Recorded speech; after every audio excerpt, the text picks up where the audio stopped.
Hi everyone, it's QuickyBaby and welcome back to World of Tanks, and this time I'm back in the UK. I've been in Germany, Cologne the last week attending Gamescom, and well, I had an amazing time.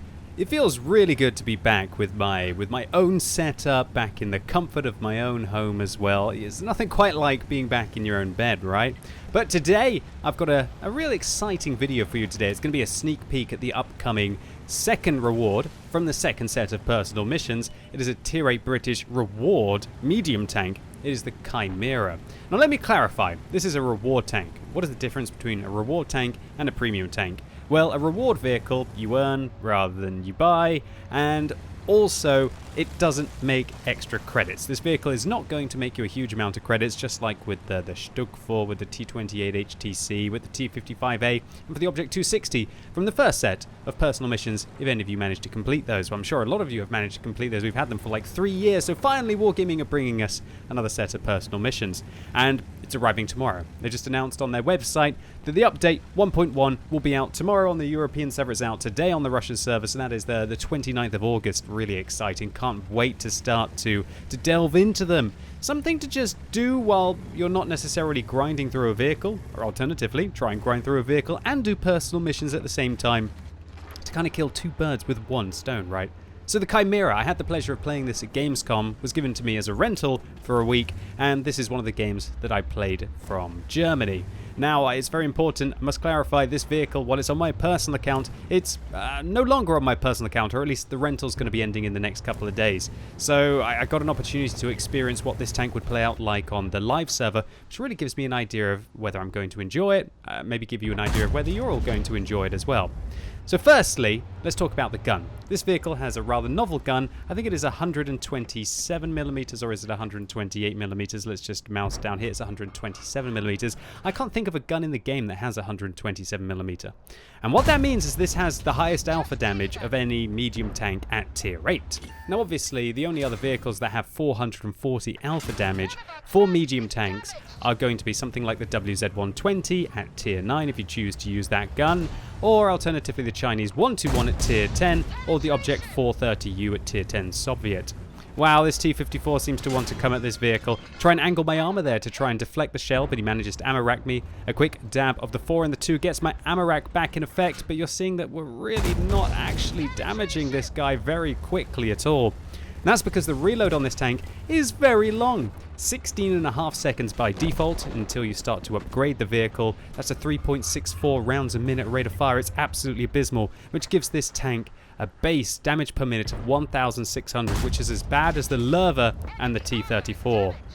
Absolutely abysmal. Some tier 9 medium tanks are going to be doing twice the DPM that this vehicle has. Well, yeah, kind of, probably, when you actually take into account that you amplify it up with crew skills and with things like a gun rammer.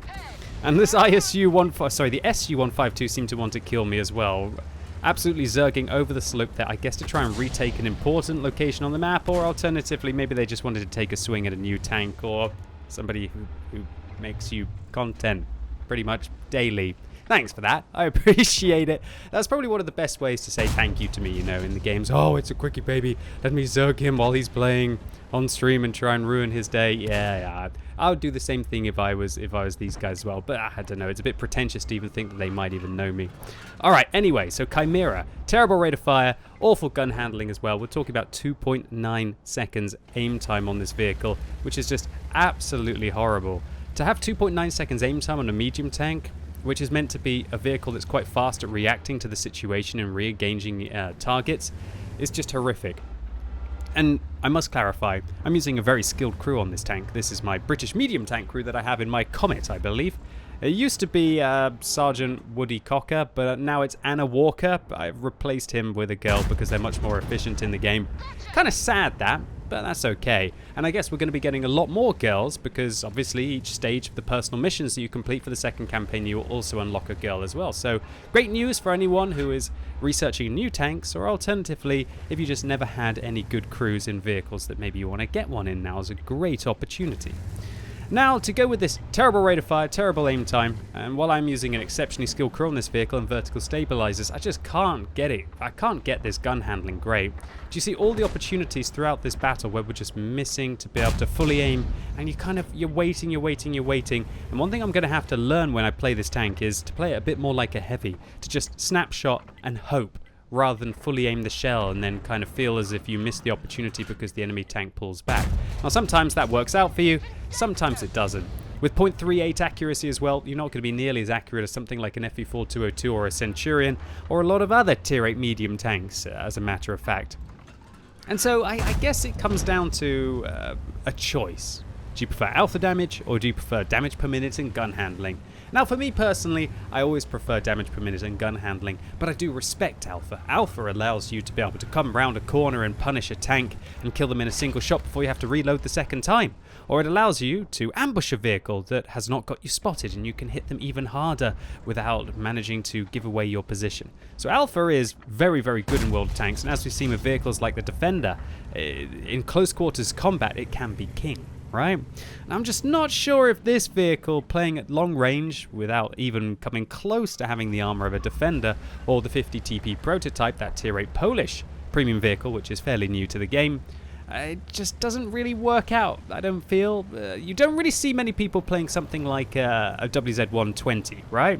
A lot of people prefer to play the T-54. That's because of that abysmal gun handling on that tank. Or maybe it's just because Soviet tanks are more popular than Chinese tanks. Let me know in the comments if you feel that you're a WZ-120 lover, specifically because of the alpha damage on that vehicle. And if you are, then maybe this will be a tank for you. Now I feel that the tanks that have exceptionally high alpha, for some that do well, seem to have good gun handling as well, like an Object 430U or like the unnerfed Object 268 version 4, right? Those tanks had great aim time and good alpha, and that usually makes for a devastating vehicle. The Chimera, well, it definitely has good alpha, it doesn't have the gun handling at all, and so it makes it feel very awkward for me. But there are some things that are pretty good about the vehicle. It's not particularly slow.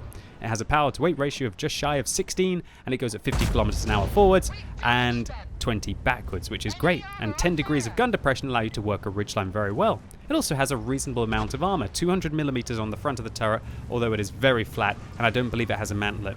So that's only really going to handle your tier 6 and your tier 7 opponents, tier 7 pretty much 50% of the time. Most tier 8 and tier 9 and tier 10 tanks are going to be going through your turret very easily indeed. Your upper hull, it's a bit of a mixed match really. If you angle it well and you engage opponents that aren't aiming down upon it, it can do rather well. It's 114 millimeters thick on the upper plate, but I do feel it's very fallible.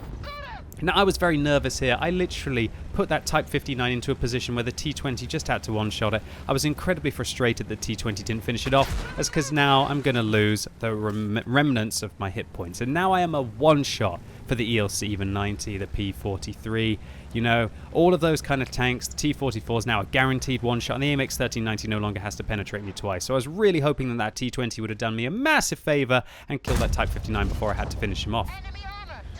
Yeah, but that's where the alpha is pretty good at tier 8, right? I can't think of another tier 8 tank that could do that, actually, medium-wise. Well, I guess a Revelarice would be against the M12, but this is just so consistent, even with a low roll. I don't think it's possible for 440. Oh, actually, yeah, it is. I could roll for...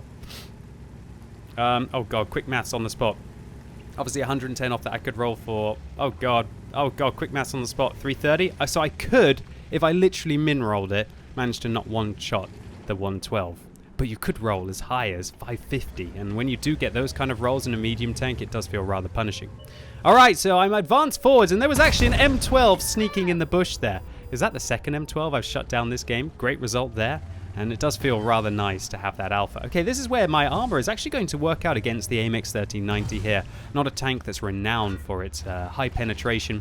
We managed to ricochet a couple of shells, and now I feel like he's going to be reloading. I think he's fired 2 or 3, so maybe I can manage to harass him here and see if I can take him out. I looked for the T-44. Unfortunately for me, the last tank on my team, the T-20, falls, and I'm trying to aim at the ELC even 90, but I just hesitate. Okay, punishing shot there. 473 damage into the 1390, and now I scurry back, try and angle my armor as much as I can to try and avoid the shells, and I try to reload as quickly as I possibly can to try and get this 1390, but it's not going to happen. Another thing that sucks about this tank, It's 316 meters view range, so you're not going to spot for yourself very easily. Oh, great roll there. 469, 2 high rolls in a row. Allow me to shut down the 1390, but it's too little too late. We don't have the DPM, we don't have the gun handling, we don't have any exceptional abilities like incredible mobility to be able to control the engagement, and eventually the light tanks are going to be able to pick me up. So I just didn't quite do enough this game to be able to take down the win, but still an ace, although that doesn't really matter much because I'm one of the only people who've managed to play this vehicle, I guess, on the live server. Passed Gucci's medal for killing 2 self-propelled guns and a top gun for that 6th kill. 4,600 damage dealt, more than double what anyone else was able to achieve. 920 base is pretty decent when you factor in with courageous resistance, we're getting 2,141 with a premium account. Now the credit income is actually very impressive, 74,000 credits. That's because I didn't fire any premium rounds here. And this ammunition is actually exceptionally cheap. The standard rounds cost 755, which probably makes this one of, if not the cheapest tier 8 medium tanks to play, as long as you can deal with the fairly mediocre penetration that the vehicle has of 202 on its standard rounds, and that makes it quite tempting to dab the 2 key to elevate that up to 252. Nevertheless, the main reason why we made a decent amount of credits this game was because of the courageous resistance, and also I was running a 50% credit booster, which gave us 32,000 credits extra. So this was a 40,000 credit profit. If we take that away with a premium account, and if I wasn't using a premium account, we would have barely broken even. So don't race to unlock these vehicles thinking you're going to make a lot of credits. Sure, you're going to get good crew training from them because you can put any of your British medium tank crews in here and they're going to get 50% extra experience per battle, but it's definitely not going to solve your credit issues in World of Tanks. So all in all, what do I feel about the Chimera? Is it the tank for me?